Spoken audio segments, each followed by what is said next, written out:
It's time to get your morning started with the news you need to know. News update. This is what's trending with DJ and PK. Hashtag NBA. Jalen Long leads Wallace to the rim on Jokic. Dunks with the left hand. Cason Wallace posterizing the big man. Timeout Nuggets. Oh, an exclamation point. Elevation. Posterization by Cason Wallace, fearlessly attacking Nikola. He scaled the big mountain from Serbia and has Oklahoma City up 78-57. That was spectacular. Iverson kicks left wing to Dub. He wants three. It's online. Give it to him. Cha-ching at Thunder money ball. And those are finishing touches, baby. Thunder get 24 from Dub. Shea now has 4 assists, and they lead at 111-76. Fires a three straight away. It's online. Tumbling in there. Cha-ching at Thunder money ball. SGA's got 35, and the Thunder have a Game 7 win. Up 114-76. 7:40 left. Timeout Thunder. Timeout Thunder, yeah. I think you got to do it like Locke. He names the coach. I can remember one time he was calling the Clippers, Timeout Vinny Del Negro. Oh, man, it sounded so much better than just Timeout Clippers. Now, you got to go, in that case, Timeout Adelman's son. Well, they said the Thunder called timeout there because Dagenalt was taking the guys out of the game. So timeout Mark Dagenalt. Oh, yeah, Mark Dagenalt. Can anybody spell that name? No, couldn't. I mean, it's impossible. Couldn't if you made me try. The little bitty market OKC Thunder. OKC behind SGA. That's the key. You just got to have 3 letters. OKC, SGA.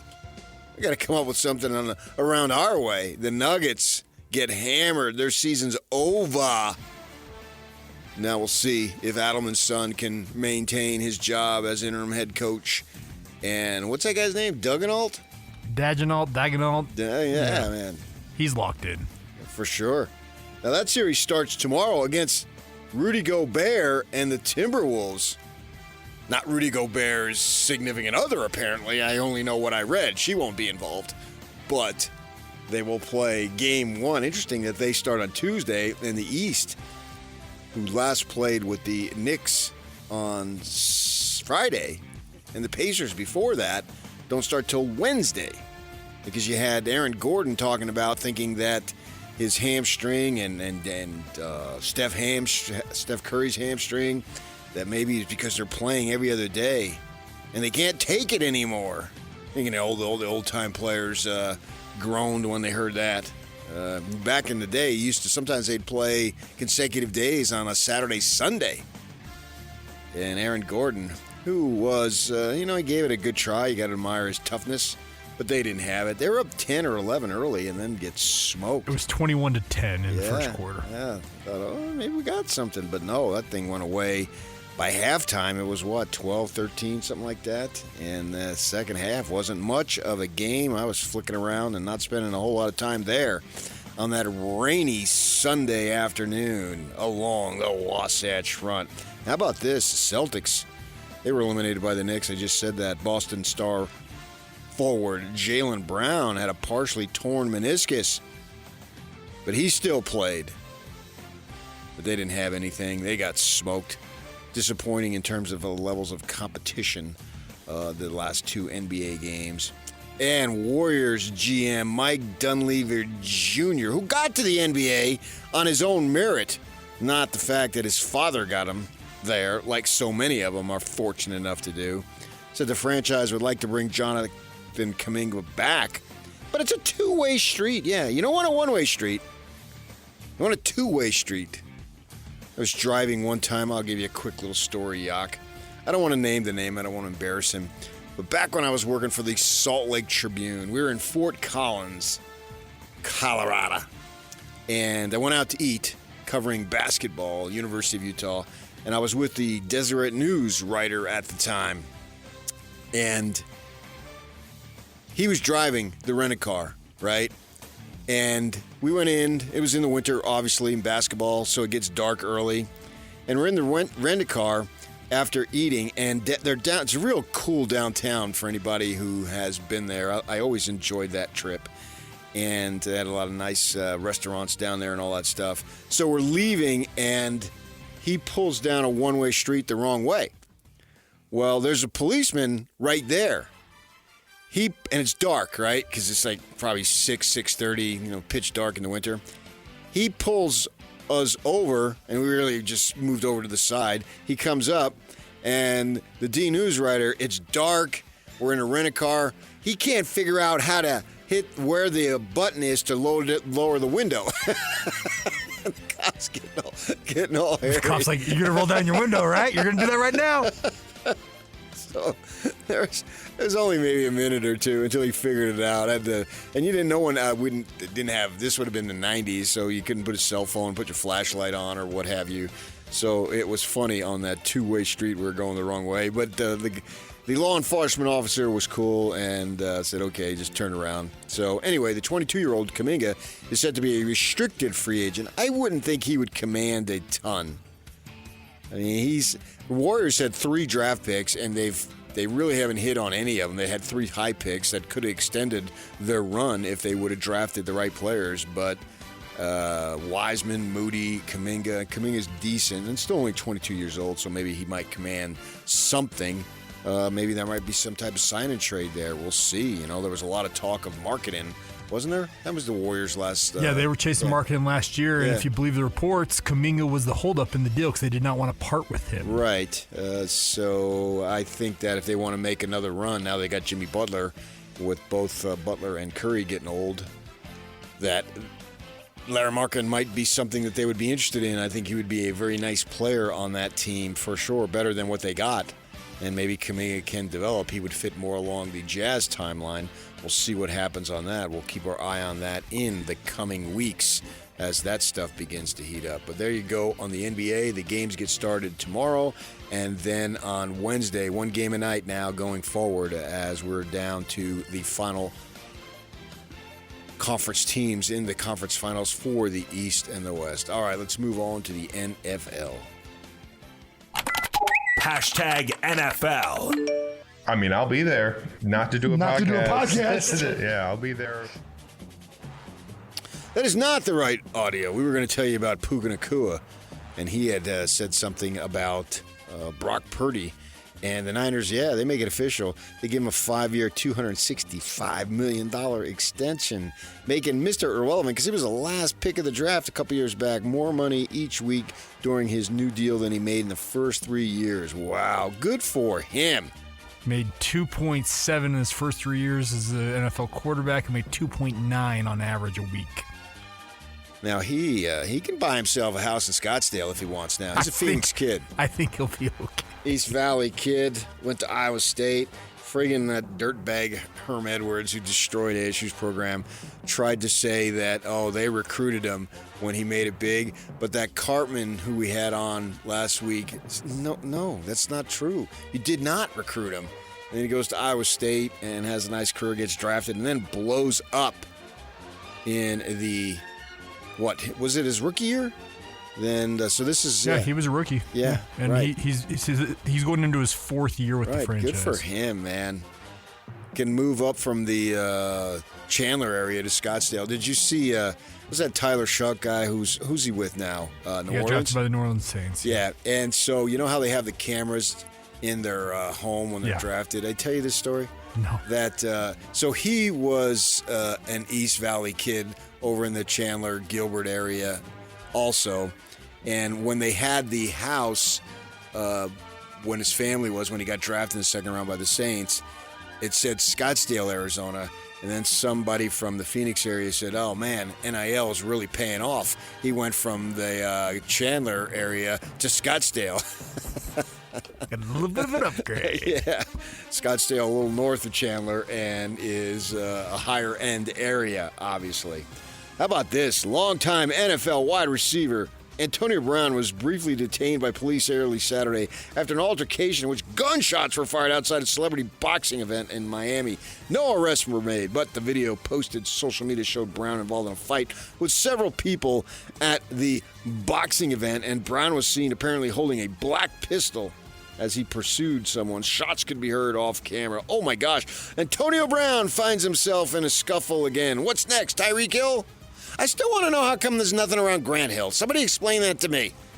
How come Grant Hill's over here just living his life, and these guys, seems that, man, they just got bad luck over and over and over again. Grant Hill has to run all of USA basketball, so leave him alone. Yeah, well, he is left alone.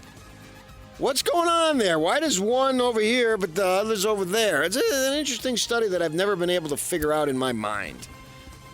But fortunately, no one died, and no one, I think, was hurt.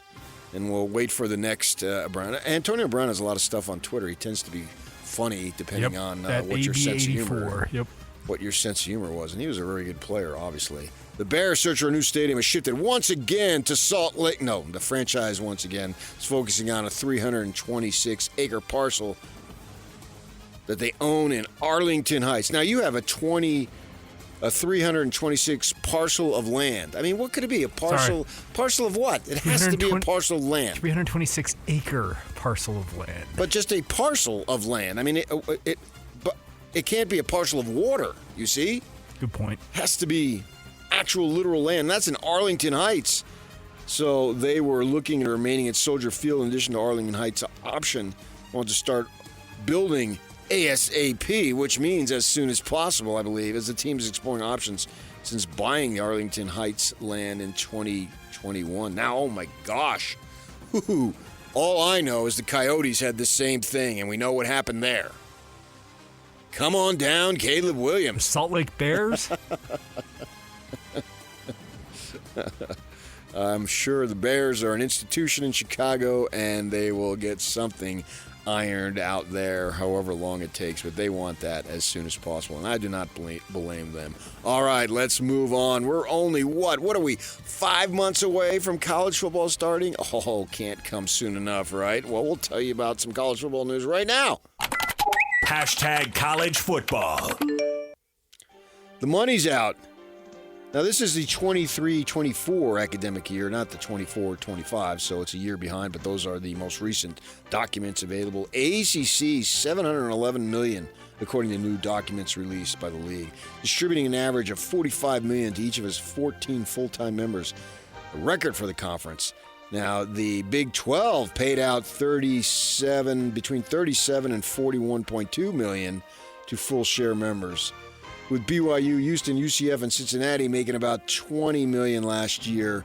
They're getting half shares. So, all right, Yormark, you're the genius. You don't want the ACC making more money. Now, the Big Ten and SECs of the world are making almost double that, right? But not quite. Going to be. The SEC for this same period, the SEC distributed $53 million, but that's before this new media rights deal kicks in. Right. Now, the one thing to note on this, PK, is that the tax documents for this indicate that the ACC was almost stagnant in terms of overall growth. So if they continue to stay stagnant, the Big 12's new media rights still kicks in this year, which should see them surpass the ACC. Well, they got to. You got to at least keep pace and probably better than the ACC, and you got to figure out a way to narrow the gap as much as possible from the other two. You don't want them running away and hiding there. And when is BYU, man? They're freaking tied for first. Basketball, oh my gosh, you got the Bonza going to Latter Day Saint Church on Sunday. What was that about, Yak? Brother DeBonza, let's go. Oh, man, alive. I'm going to say this right now. If he joins, I'll go to their church. You're in? Okay. I will. Yeah. Right. If he, mark my words. I'll save a spot for you on the back row. Yeah, no, I'll be right there on the front row, man. I'm no Bob Uecker. I'll be on the front row with the head listening intently to everything that is being said. Hey, all I'm going to tell you right now is over the weekend I was extremely grateful for the moisture. Are you kidding me? All right, let's move on to baseball. Hashtag Major League Baseball. 1-2 again to Brandon Lau with a runner at second. Swinging a high fly ball belted deep to center field. Straw back to the wall. Gone off the batter's eye. Brandon Lau with his first multi-homer game of the season. His 7th home run makes it an 8-3 Rays lead in the 9th. The 1-1. Swing, and there's a drive. It's not exactly the right stuff. Yak said audio issues, but that's baseball, so you're not going to know one game to the next. a full slate as we wrapped up rivalry weekend in the MLB. Did you happen to see they had the Yankees and Mets, of course, the rubber match of that Subway Series, and it went to the Yankees. You see Alonso's throw there? Yeah. Did you happen to see that? So, what was it? 2-2 in the 8th inning. They got runners on second and third. The Yankees do a hit to first base, and they got runners going from third to home, and Alonso threw it practically in the third base dugout. Man. How about an airmail? Yeah, I mean, gosh, that was so far up the third base line. The catcher did not even move to make an attempt. And then Goldschmidt gets a hit, and then Bellinger hits a grand slam, and that was all she wrote. 8-2 as the Yankees win that. And then on the other side of the country, a little closer to us, how about this? The Angels, not one, not two, but 3 wins. The traditionally, at least perennial of recent times, lowly Angels knock off the Dodgers. It is the first time the Angels swept the Dodgers in 15 years, Yak. 15 years. Oh, my gosh. You were still prowling the streets of Orem and BYU looking for that eternal sweetheart 15 years ago. Yes, I was. I was 23. Yeah. Oh, my goodness gracious. And now... I was interning here 15 years ago. 15 years later, they get another sweep. The Dodgers. Ooh, not good for my Diamondbacks because the Diamondbacks are in Los Angeles starting tonight. We'll see if the Dodgers have some meanness and want to take it out on the Dodgers. Now, Saturday, the Diamondbacks led the lowly Rockies, the suckiest of all sucks that ever sucked. The Rockies. They led them 11-6. Team that has less offense than RSL somehow won 14-12. DJ was talking about this the other day. The law of numbers then goes back to the mean. And the Diamondbacks the very next day score only 1 run after scoring 12, but in this case they win.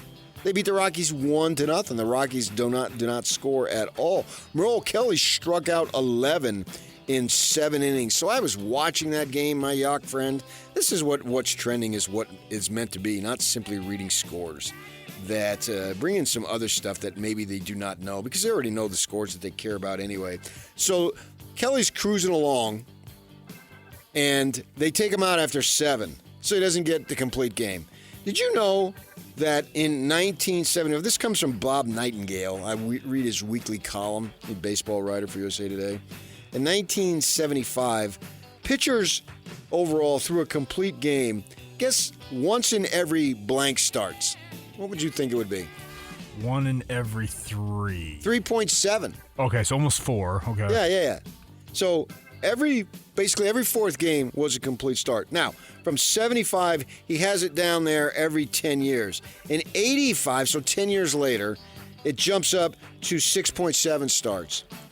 In 95, it more than doubles. It goes 14.7 starts. Then in 05, 25.7 starts.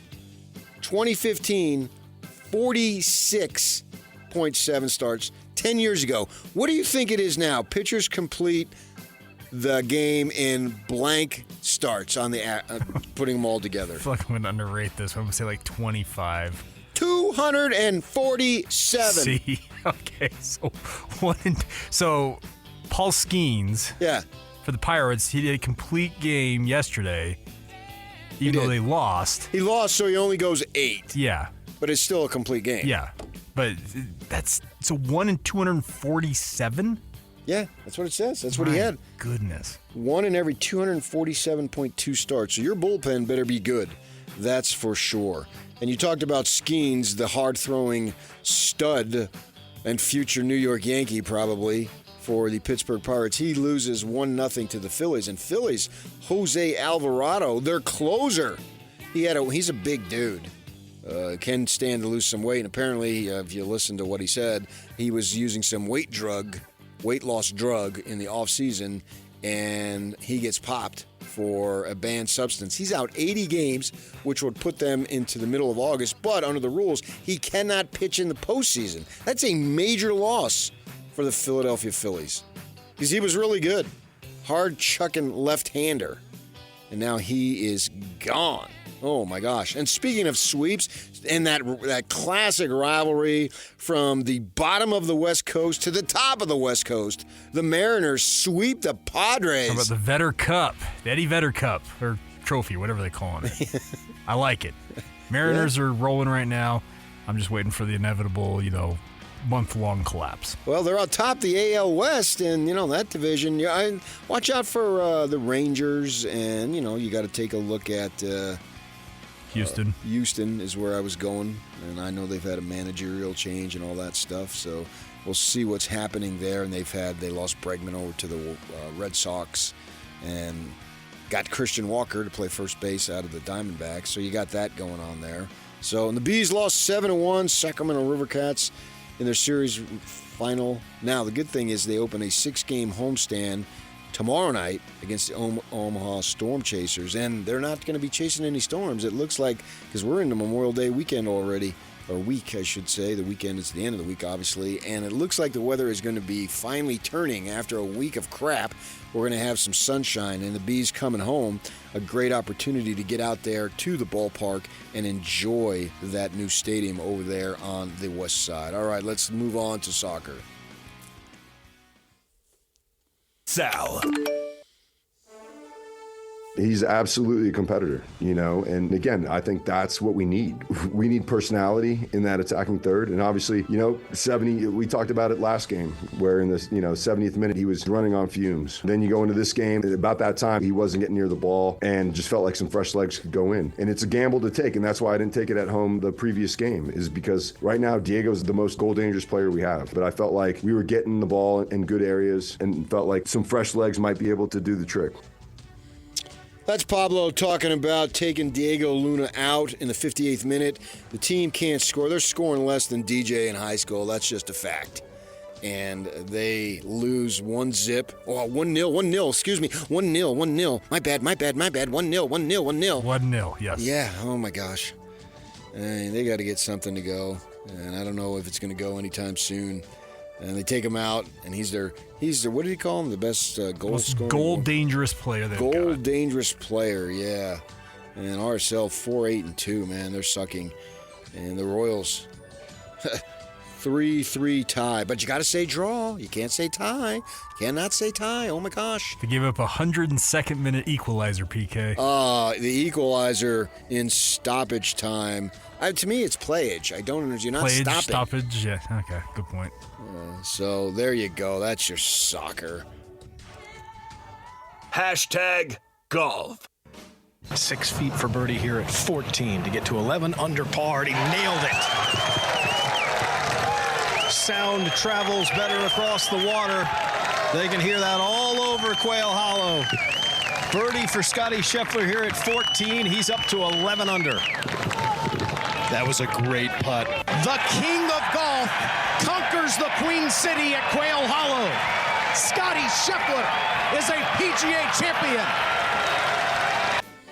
Scotty Scheffler winning his third major, first time beyond the Masters. He's got 2 of those, not this past year, but or in past last month, but before that, the prior 2 years.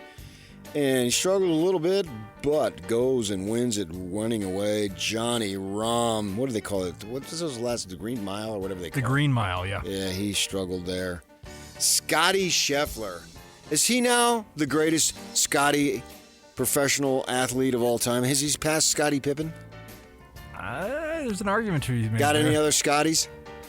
Trying to think. Any other Scotties on board?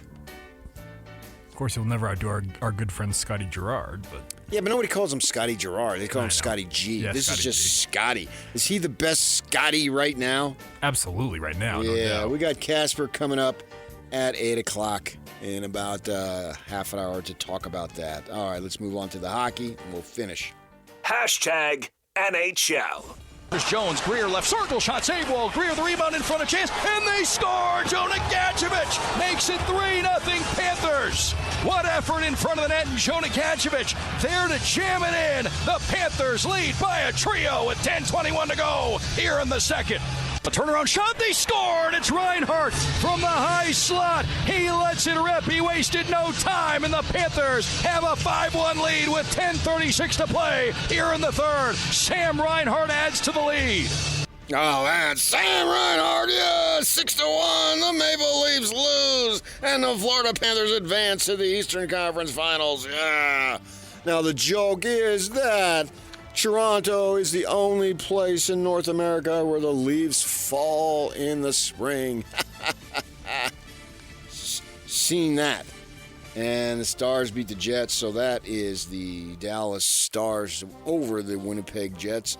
Winnipeg goes down. They had the best record, but it don't matter. They gone.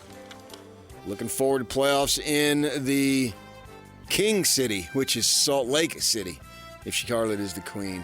All right, what is trending? Brought to you by Shamrock Plumbing. No job too big or too small. Get the personal touch with Shamrock Plumbing. Coming up, we got Casper at 8:05. We're going to do TCU football. Steven Johnson at 9:05. And then Sam the Bam, Sammy Farnsworth of KSL TV. He's going to join us at 9:30. Stay with us. 97.5, the KSL Sports Zone.